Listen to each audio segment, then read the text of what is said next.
हल्का सा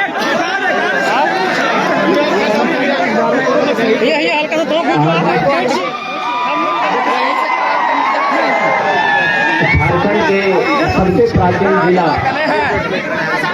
हजारीबाग जिसका गठन 1833 में किया गया है। झारखंड के सबसे प्राचीन जिला हजारीबाग की सरजमी में जितने भी झारखंडी उपस्थित हैं उन सभी को झारखंडी जोहार। और आज ढलती हुई शाम झारखंड के उगते हुए सूरज का अनुमान कर सकती है। और आप इस कड़कड़ाती ठंड में जिस प्रकार से अपने जगह में हमारे सभी वक्ताओं को गंभीरता पूर्वक एक एक शब्द उनके वचनों को सुन रहे हैं, इससे आभास हो चुका है कि हम लोग इस जंग की आधी लड़ाई जीत चुके हैं। बस मतदान जब करेंगे तो पूरी लड़ाई जीत जाएंगे। कि वो खून कहो किस मतलब का जिसमें उबाल का नाम नहीं, कि वह खून कहो किस मतलब का जिसमें उबाल का नाम नहीं, वह खून कहो किस मतलब का जो आ सके देश के काम नहीं। उस दिन लोगों ने सही सही खून की कीमत पहचानी थी जब बर्मा में सुभाष ने उनसे मांगी कुर्बानी थी। बोले स्वतंत्रता की खातिर बलिदान तुम्हें करना होगा, बहुत जी चुके हो जग में तुम्हें मरना होगा। आजादी के चरणों में जो जयमाल चढ़ाई जाएगी, सुनो तुम्हारे शीशों के फूलों से गूंथी जाएगी। यह आजादी का संग्राम भला पैसों पर खेला जाता है, यह शीश कटाने का सौदा नंगे सर झेला जाता है। आज चूंकि आज जननायक कर्पूरी ठाकुर जी की जयंती है, जैसा हमारे संजय दा बता रहे थे, उस जननायक को नमन करते हैं। और नेताजी की पंक्तियों को रखा कि कल नेताजी की जयंती थी और एक दिन पहले इस देश में आस्था के विषय, करोड़ों लोगों की आस्था के विषय राम अयोध्या में विराजित हुए। चूंकि देश में एक माहौल, एक गीत बना, राम आएंगे, हम तो कहेंगे राम के साथ भगत सिंह भी आए, डॉक्टर अम्बेडकर भी आए, APJ अब्दुल कलाम भी आए, महात्मा गांधी भी आए, सरदार पटेल भी आए, चंद्रशेखर आजाद भी आए, अशफाक अली खां भी आए। लेकिन क्योंकि हम पढ़े लिखे लोग हैं, हमें प्रैक्टिकली और लॉजिकली बात करनी चाहिए। बिल्कुल राम आए, बाकी जितने महापुरुष है वो भी आए, लेकिन क्या वो शरीर से आएंगे? हम पढ़े लिखे लोग हैं, प्रैक्टिकली बात कीजिए, हम लोग लॉजिकली बात कीजिए, इमोशनली नहीं। क्या जो महापुरुष चाहे कोई रहे, राम रहे, कृष्ण रहे, गांधी रहे, कलाम रहे, जिन्होंने अपने शरीर को त्यागा है, वो शरीर के रूप में आएंगे? क्या वो बोलते हुए आएंगे? क्या वो खाते हुए, नाचते हुए, गाते हुए आएंगे? नहीं, वो विचार के रूप में आएंगे। अतः राम का स्वागत है विचारों के रूप में, गांधी का भी स्वागत है विचारों के रूप में, कलाम का भी स्वागत है विचारों के रूप में। तो इस शरीर के रूप में कोई नहीं आएंगे, ये प्रैक्टिकली आपको समझना होगा। यानी हम स्वागत करते हैं, राम आएंगे, स्वागत करते हैं। अब आप कहेंगे कि अब तक हमने कभी सभाओं में इसका जिक्र नहीं किया, आज क्यों नहीं? इसलिए कि कुछ दिन बाद हजारीबाग के सांसद राम जी के नाम पर वोट करेंगे, राम जी के नाम पर वोट मांगेंगे। एक बात बताइए, राम का मतलब क्या होता है? राम का मतलब होता है त्याग, राम का मतलब होता है पिता के वचन के लिए राजपाट का त्याग। और ये जयंत सिन्हा जब राम के नाम से वोट मांगेंगे, आपको थोड़ा सवाल करना चाहिए, जिसके पास 50,000 करोड़ की संपत्ति है वो किस मुख से राम के नाम से वोट मांगेंगे? उन्हें पूछेगा कि राम का मतलब क्या है? भाई पूछना है बात, राम का आदर्श क्या है, राम का चरित्र क्या है, राम का आचरण क्या है, उनसे पूछिएगा। आज लगभग 62 विदेशी कंपनियों में उनका सीधा शेयर है, और ये व्यक्ति राम के नाम से मतदान करेंगे, आप मतदान दे देंगे? 62 कंपनियों में जो हजारीबाग के सांसद हैं, उनका 62 कंपनियों में, वो तो आप जानेंगे कि परसेंटेज कितना है, लेकिन मुझे जहां तक जानकारी है 62 कंपनियों में इन ढोंगियों का, इन पाखंडियों का सीधा शेयर है। यदि राम जी के पास 50,000 करोड़ की संपत्ति होती तो वो क्या करते? अरे वो बिशुनगढ़ के 45 मजदूरों को सऊदी अरब में नहीं छोड़ते, वो बिशुनगढ़ के 45 मजदूरों को सऊदी अरब में नहीं छोड़ते जो टॉयलेट का पानी पी रहे हैं। वो बड़का गांव के लोगों में कर्फ्यू का माहौल नहीं उत्पन्न करते, जो है अडानी प्राइवेट लिमिटेड कंपनी जमीन अधिग्रहण के लिए वहां इस प्रकार से पुलिस प्रशासन भरी है जैसे वो तालिबान लगता है। और कल ये शख्स आएंगे और ये भावनाओं के नाम पर, आस्थाओं के नाम पर मत लेने का काम करेंगे। तो क्या राम का क्षेत्र ऐसा ही था जैसा जयंत सिंह का है? इसलिए आज राम यानी विचार, राम यानी आचरण, राम यानी आदर्श, राम यानी कर्तव्य। एक भी लक्षण वर्तमान जो सांसद है, क्योंकि यहाँ सबसे तो हिंदू मुस्लिम के नाम से मतदान होता है, एक भी लक्षण राम का इनमें नहीं दिखता है। ये तो ऐसे लोग हैं जिनके कारण एक और हमारे राज्य में भुखमरी है, हमारे राज्य में गरीबी है, पलायन है, विस्थापन है। और आपको जानकारी होना चाहिए, पूरे झारखंड में सबसे ज्यादा अगर विस्थापन कहीं है तो हजारीबाग जिला, हजारीबाग लोकसभा के बिशुनपुर प्रखंड में। इसलिए मैं आपसे यही कहना चाहूंगा कि जब मत की बारी आए, ऐसे व्यक्ति को चुनिएगा जो आपकी बातों को दिल्ली में रख सके, जो आपकी बातों को दिल्ली को मजबूत कर सके, जो आपकी लड़ाई को लड़ सके। एक बात सभी जानते हैं,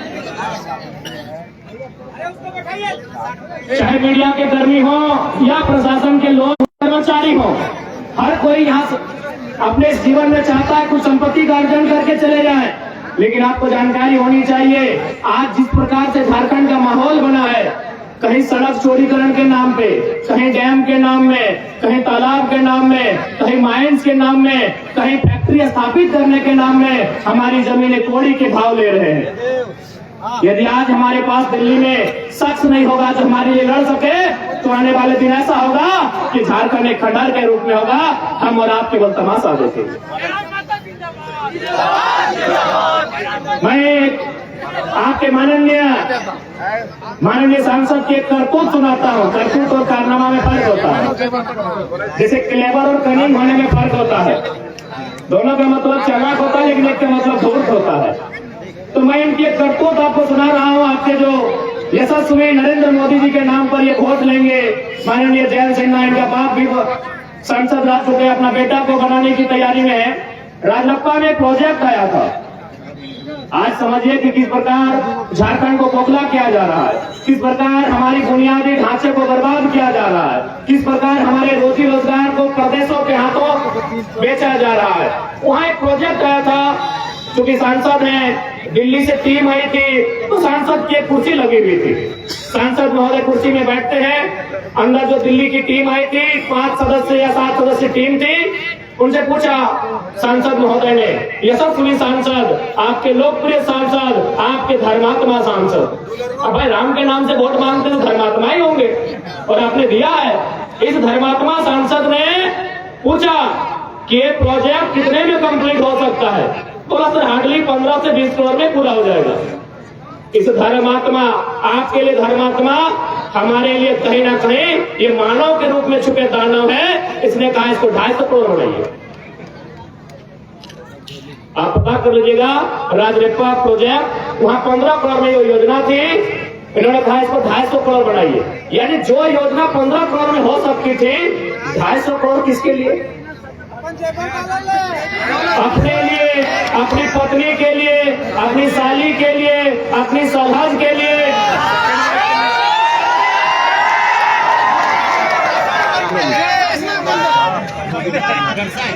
बल्कि हमें बताने की आवश्यकता नहीं है कैसे दुराचारी लोग हैं। वास्तव में राम भी उनको मानते हैं जो अंतरात्मा से और दिल से मानते हैं। ये लोग अपने पाप को छुपाने के लिए केवल जबान से राम का नाम लेते हैं। अगर वास्तव में राम को आदर्श मानते हैं, मैं आज इस हजारों की भीड़ से, सम्मानित मीडिया बंधुओं के बीच से, मीडिया की बहनों के बीच से हजारीबाग के सांसद को चुनौती देता हूँ कि बात है तो 50,000 करोड़ की संपत्ति में 1,000 करोड़ रखिए, बाकी उन 50,000 करोड़ जनता को दान कर दीजिए। ये राम का चरित्र हो सकता है, ये राम का आदर्श हो सकता है। 50 को कंपनी जो विदेश में चलेगी, आपका वहाँ 30-35% शेयर रहेगा, और झारखंड में जनता को केवल बरगलाना के ये लोग काम करते हैं।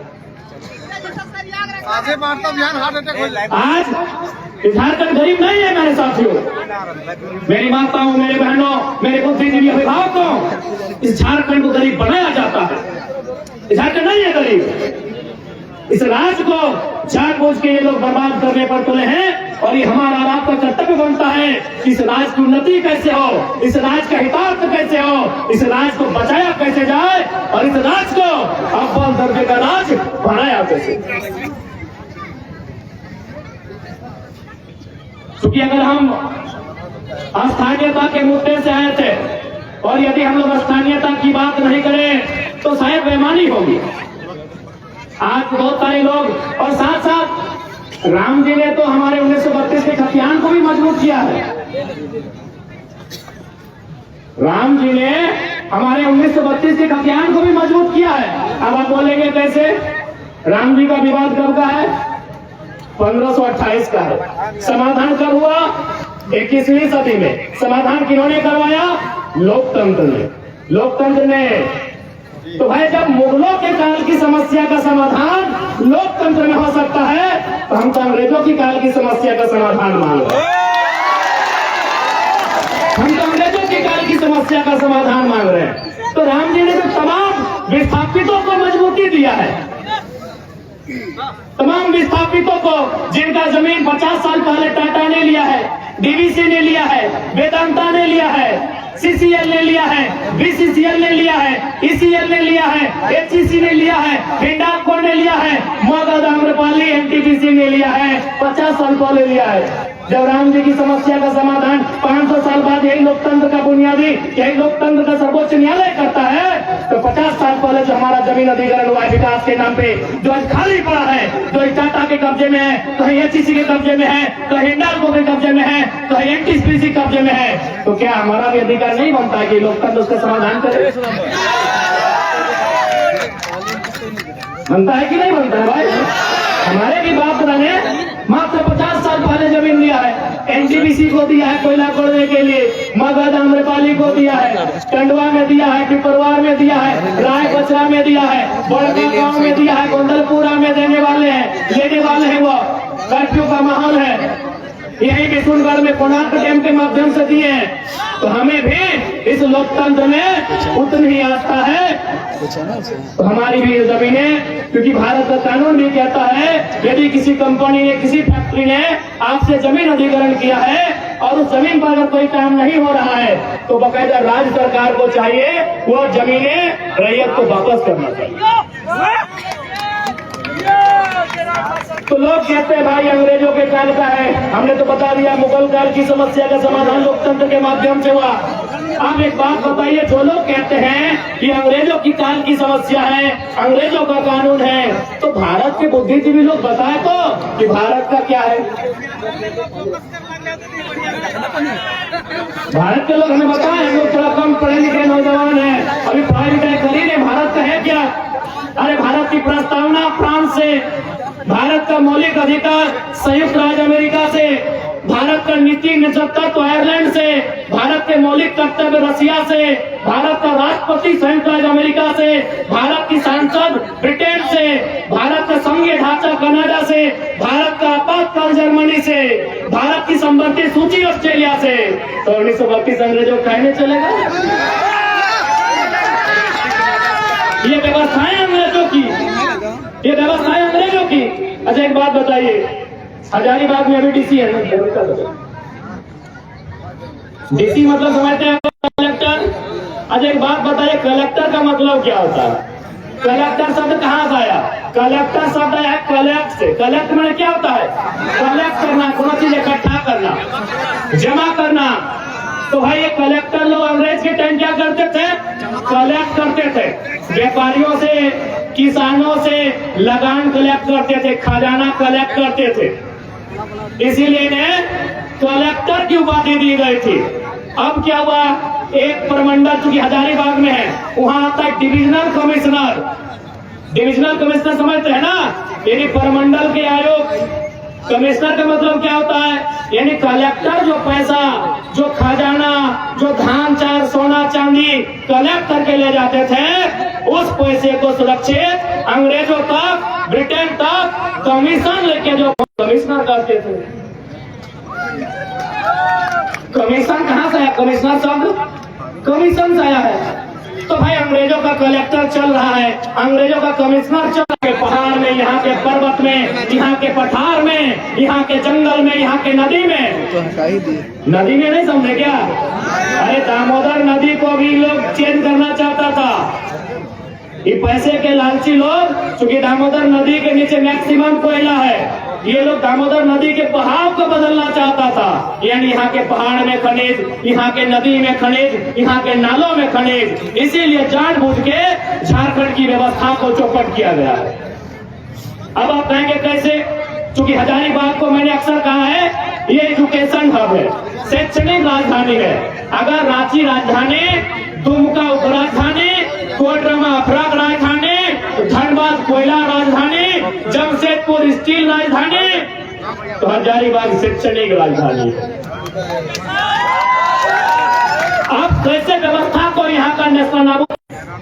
हम 2011 बैच के इंटर ऑफ साइंस के स्टूडेंट हैं।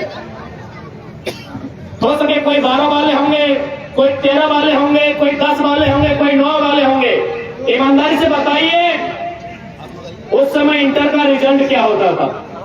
खासकर इंटर ऑफ साइंस का बताइए। 28%। मैं बता रहा हूं 2011 में 28%।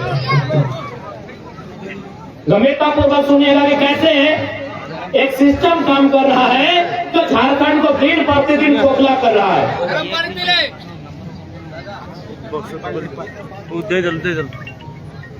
मात्र 28%। कॉमर्स का रिजल्ट था 42%, साइंस का रिजल्ट था 47%। सोच के देखिए आपकी रूह कांप जाएगी। आर्ट्स का रिजल्ट था 47, यानी 50% से ज्यादा बच्चे फेल हुए थे। कॉमर्स का रिजल्ट है 42, यानी 50 से कई गुना ज्यादा, कई गुना नहीं, संख्या में कितना ज्यादा। और मात्र 28% रिजल्ट था इंटर ऑफ साइंस का, 2011 का हम साइंस का और पास आउट स्टूडेंट। यानी सोच के देखिए, जब हमारे बच्चे पढ़ेंगे नहीं, जब ये इंजीनियर नहीं बनेंगे, जब ये मेडिकल में नहीं जाएंगे, तो आगे जाकर कैसे राज्य को संभालेंगे? वियतनाम और फ्रांस की कहानी आपने पढ़ा होगा, वो तो अपने वियतनाम और फ्रांस के बारे में पढ़ा है। ये लोग झारखंड में चरितार्थ करके बैठे हैं। हमारे रिजल्ट को शून्य करके रखा था, हमारे रिजल्ट को डाउन करके रखा था। उतना छोड़िए, अभी आप कल का या परसों का अखबार पढ़े होंगे, धनबाद से नवोदय में 26 बच्चों का चयन हुआ है।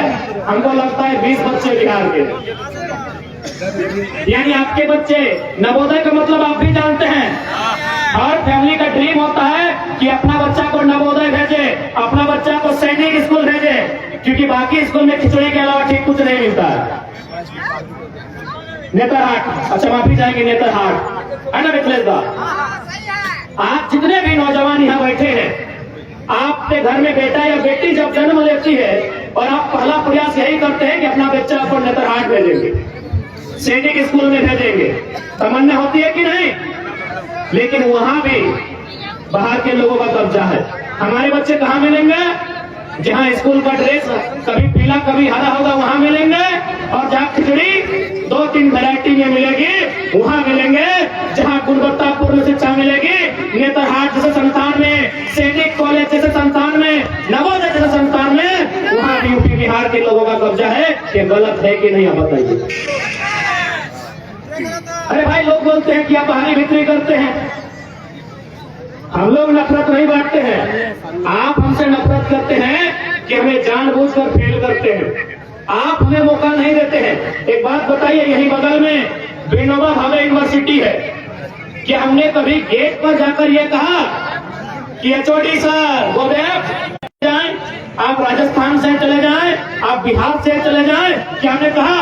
नहीं कहा, क्योंकि यूनिवर्सिटी में जो प्रोफेसर आते हैं वह सेंट्रल का विषय होता है, वह जेआरएफ करने वाले लोग होते हैं, उससे ऊंची ऊंची उपाधियों को, उपलब्धियों को हासिल करके आते हैं। हमने कभी प्रोफेसर का विरोध नहीं किया है, लेकिन यदि कोई प्राइमरी टीचर बन के आएगा यूपी बिहार से, विरोध होगा कि नहीं, आप ही बताइए। होगा कि नहीं? अरे भाई, हमने प्रोफेसर का विरोध नहीं किया है, मैं आपके हजारीबाग की स्थिति नहीं जानता हूं, धनबाद में 90% यूपी बिहार बंगाल के प्रोफेसर हैं। जो विनोद बिहारी महतो विश्वविद्यालय है वहां 90%। हमने तो विरोध नहीं किया क्योंकि ये सेंट्रल का विषय है, ये केंद्रीय विषय है। आप प्राइमरी टीचर बन के आएंगे, आप पीजीटी में आएंगे, आप पीजीटी में आएंगे तो क्या झारखंड के बच्चे कोयला ठेलेंगे? झारखंड के बच्चे बालू ठेलेंगे? झारखंड के बच्चे घास उगाड़ेंगे? झारखंड के बच्चे सूरत, गुजरात, महाराष्ट्र में मजदूरी करेंगे? बताइए गलत है या सही है? हमने कभी डीसी का विरोध किया है कि डीसी गो बैक, आप झारखंड के नहीं है? एसपी गो बैक, आप झारखंड के नहीं है? नहीं, क्योंकि ये आईएएस आईपीएस का कैडर है। ये यूपीएससी देश की सर्वोच्च परीक्षा को पास करके आते हैं। पूरे देश में उनको कैडर के हिसाब से चुनने का अधिकार होता है। ये सेंट्रल विषय है। हमने आज तक विरोध नहीं किया है। DC go back, SP go back, DIG go back, chief secretary go back, हमने आज तक विरोध नहीं किया है। लेकिन यदि कोई बड़ा बाबू बन के आएगा, दरोगा बन के आएगा, थाना प्रभारी बन के आएगा, यूपी बिहार बंगाल एमपी गुजरात के लोग विरोध करेंगे। आप हमें अच्छा कहें बुरा कहें, हम अपने स्तर में कायम है। आप डीसी बन के आए, फूल की माला, गुलदस्ता 100 लड़ा के सम्मान करेंगे। आप एसपी बन के आए, स्वागत करेंगे। आप बड़ा बहू बन के आएंगे, बिल्कुल स्वागत नहीं करेंगे, हम आपका विरोध करेंगे। झारखंड बड़ा क्यों है?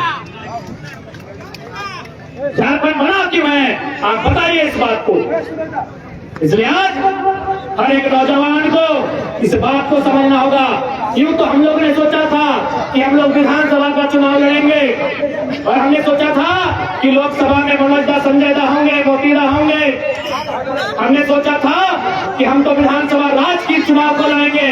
लेकिन हम ये भी सोचते हैं कि जब लोकसभा का चुनाव होगा, जब एक तरफ नरेंद्र मोदी की प्रचार होगी, एक तरफ राहुल गांधी का रैलियां होंगी, एक तरफ हमारे हेमंत बाबू, बाबूलाल जी, सुदेश जी की रैलियां होंगी, हमारे कार्यकर्ता निराश हो जाएंगे। तो अपने निराश सेनाओं को मजबूती देने के लिए, उन्हें हिम्मत देने के लिए उनका सेनापति लोकसभा के मैदान में होगा।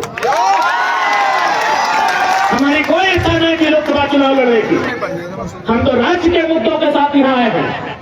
हम तो राज्य को नेतृत्व करने के लिए लोग हमें उम्मीदें कर रहे हैं। लेकिन लोकसभा में हमारा आना, हमारे साथ साथ हमारे जो भाई आज मंच पे खड़े हैं, इनका लोकसभा में आना खासकर मेरा इसलिए कि हमारे सेना का मनोबल कम ना हो।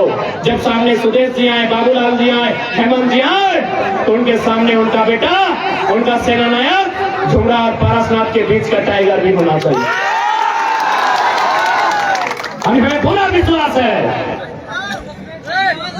इसी हौसले के लिए, इसी विश्वास के लिए, इसी हिम्मत के लिए लोकसभा चुनाव लड़ने का और उसमें मैंने खुद भाग लेने का ऐलान किया है। नहीं तो हम लोग विधानसभा की तैयारी करते हैं, मनोज दा, संजय दा, मोदी दा को कहते हैं आप लोग लोकसभा की देखिए कहाँ कैसे फिट होगा, आप लोग चर्चा करें। बस अपने कार्यकर्ताओं को, जो हमारे सेना है, उन सेनाओं में शक्ति का संचार करने के लिए हमने उसी सीट को चुना है। और ये निर्देश से जहां से अगर चढ़ जाएंगे तो पूरा झारखंड दिखाई देगा। उसे झारखंड की सर्वोच्च चोटी पारसनाथ कहते हैं, जो 4480 मीटर फीट की ऊंचाई पर है।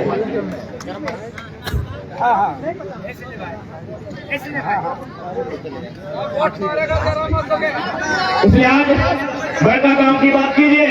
कुछ दिन पहले बड़का गांव के कुछ साथी आए थे जयंत सिन्हा से मिलने के लिए। उन्होंने साफ साफ कहा कि जमीन तो आपको देनी होगी। जयंत सिन्हा ने साफ साफ कहा जमीन तो आपको देनी होगी। बताइए तुमको सांसद कहे बनाए हैं? बप्पो को सांसद बनाए, बेटों को सांसद बनाए, अब तुम बोल रहे हमारे बेटुओं को सांसद बनाओ। इसी दिन के लिए विकास का कोई विरोधी नहीं है। आज जितने लोग यहाँ बैठे हैं कोई विकास का विरोधी नहीं है, लेकिन विकास का एक मापदंड होना चाहिए। जमीन अधिग्रहण का एक मापदंड होना चाहिए, मुआवजा का एक मापदंड होना चाहिए। अरे आइए ना भाई, बड़का गांव क्या, पूरा बड़का गांव विधानसभा जिसमें केरे दाढ़ी पतरातू भी आता है, सारा जमीन आपको एक मुफ्त में दे देंगे। आप प्रति डिसमिल 1 लाख रुपया मुआवजा तो लगा। क्या गलत है भाई, क्या गलत है? आज ये सब बोलते सरकार की संपत्ति है। सरकार 1947 में बना है, भारत का गणतंत्र 1950 में बना है। ये जमीन चाहे बड़का गांव की रहे, बड़ी कोडरमा की रहे या धनबाद बोकारो की रहे, उनके बाप दादा नहीं करने से भी कम से कम 10 पीढ़ी से जोत खोल रहे हैं। कम से कम 10 पीढ़ी यानी एक पीढ़ी में 50 साल यानी 500 साल से कि हमार पानी हमार पसीना और बिजली दिले तो शेख हसीना। अरे भाई बिजली देना था तो बांग्लादेश की महारानी शेख हसीना को कहे। हमारे यहाँ शेख भाई बैठे हैं, उनकी खाला जाने शेख फातिमा, उनको बिजली देते, हमको कोई दिक्कत नहीं है। हमारे फजल खान जी बैठे हैं, उनकी शेख फातिमा को बिजली देते, हमें कोई आपत्ति नहीं है। विद्वान जी भी पीछे बैठे हैं, इनकी खाला जान को देते हैं, क्योंकि यहाँ कोडरमा के भी साथी आए हैं। हाल ही फिलहाल एक भेल के पदाधिकारी 2 दिन पहले हमसे मिलने आए।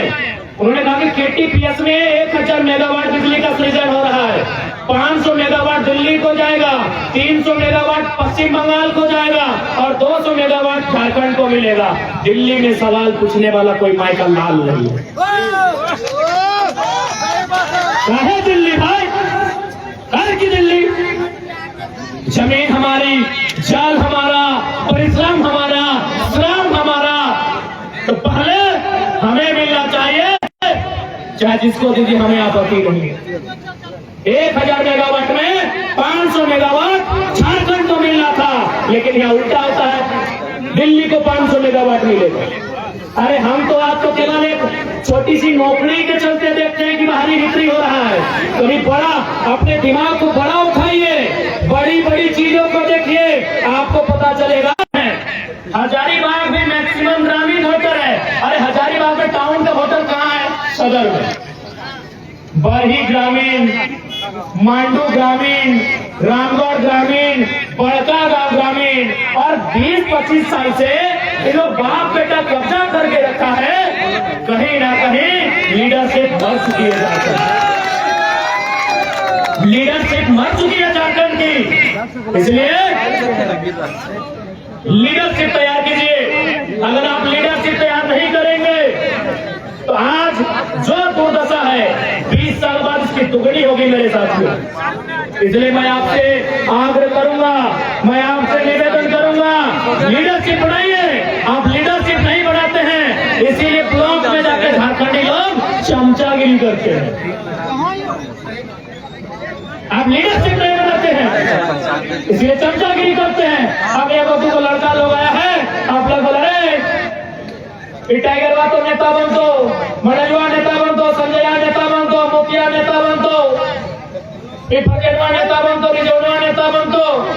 तखनी के बोली हो कि जयंतवा नेता बन सकल है, चतरा के सुनीलवा नेता बन सकल है, पलामू के बिटिया नेता बन सकल है, रांची के संजय शेखवा नेता बन सकल है। तो हमने की दिक्कत है, की खराबी है कि खाली रांची के संजय नेता बनता है कि हजारीबाग के भी संजय के नेता बनना चाहिए? एक्चुअली हम लोग का माइंडसेट, हमारे माइंडसेट में गुलामी है। और ईमानदारी से बोल रहे हैं, ये टाइगर का युग अचानक आना ये कोई प्लानिंग का हिस्सा नहीं है। हमें कहीं ना कहीं नियति ने अवसर दिया है उस माइंडसेट को बदलने का, और बदले हैं। आप 6 महीना के इतिहास को पढ़िए, पतरातू से लेकर कोल्हान से लेकर संताल परगना में जितना भी मजदूर को मुआवजा मिला है, पढ़िए इतिहास को। इससे पहले इतनी बड़ी, क्योंकि आप भी जानते हैं कि देश के जब चुनाव की बात आती है, एनडीए और इंडिया मजबूत है, और इंडिया की तुलना में एनडीए कहीं मजबूत है। लेकिन दोनों टीमें लगातार हम लोग से संपर्क में है। हम लोग का एक ही लाइन कहना है कि टेंशन मत लीजिए, अगर लड़ते लड़ते हार भी जाएंगे ना, हमारे बैकग्राउंड में कोई MP MLA नहीं, जुमरा और पारसनाथ खड़ा है। मूड खराब मत कीजिएगा, मूड एकदम मत खराब कीजिएगा। जिंदा रहने यहाँ कोई नहीं आया है। सूरज भी एक दिन मर जाएगा और धरती भी एक दिन मर जाएगी। कितना साल है, कई अरब साल तो धरती का लाइफ है। ये पेड़ भी, नदी नाला सब मरेंगे, खाकी रहे चाहे खादी। और ऐसे भी हमने मौत के साये में झारखंड बनाया है। हंसते हुए झारखंड नहीं पाया है, हमने मौत के साये में झारखंड बनाया है। इसलिए इस भूल को ना सोचें कि ये कर देंगे वो कर देंगे। सुनिए, जो लोग ऐसा सोचते हैं उनको साफ संदेश देंगे, कुछ करना ही है तो सीधा कत्ल कीजिएगा, जिंदा रह गए तो बदला गिन गिन के लेंगे। अभी चरही में हम रात ठहरे थे, वहां एक साथी आए, बोले मेरे पिताजी का ब्रेन हेमरेज से डेथ हो गए। हमने कहे न, बोला सीओ की बेईमानी से एक छपरा 8 एकड़ जमीन हम लोग का कब्जा कर लिया है। हम एक लाइन बोले, ये चरही का विषय है, आज 12वां है, जाके पता कर लीजिए कितना बेईमानी यहाँ होता है झारखंड में। कोई सुधरा नहीं है, तभी सुधार होगा जब सिस्टम सुधार होगा। 60 एकड़ जमीन अधिग्रहण हो जाता है। अब बताइए, छपरू पार का आदमी CNT का जमीन कैसे 22 में चढ़ाया अभी?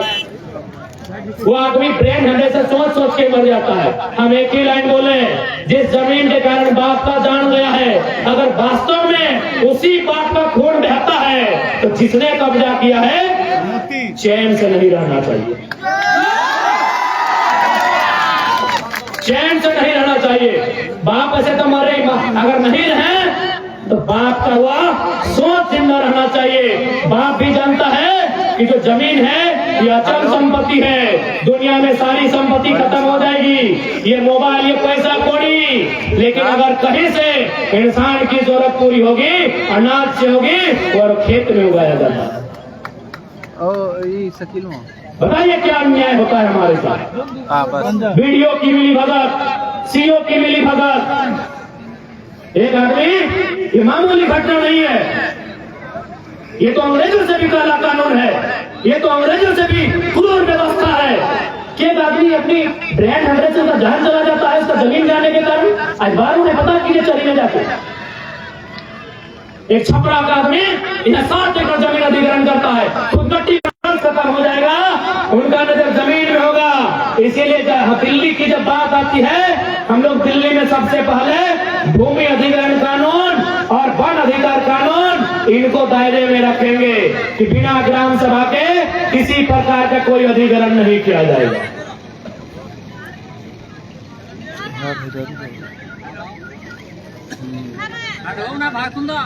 इसलिए आज जितने भी लोग यहाँ आए हैं, मैं उनसे निवेदन करूंगा, रात्रि की वेला है और हम भी काफी अस्वस्थ हैं, और तो उम्मीद है कि हमसे पहले भी वक्ताओं ने आपको बहुत गंभीरतापूर्वक बातों को समझाया है, आपने गंभीरतापूर्वक सुना है। और आज ये रात्रि की वेला में भी जिस प्रकार आप डटे हैं, हमें पूर्ण आशा है ये वक्त बदलाव का है, ये संकेत बदलाव का है, और निश्चय ही 24 में बदलाव होगा, क्योंकि सेहत ठीक नहीं है।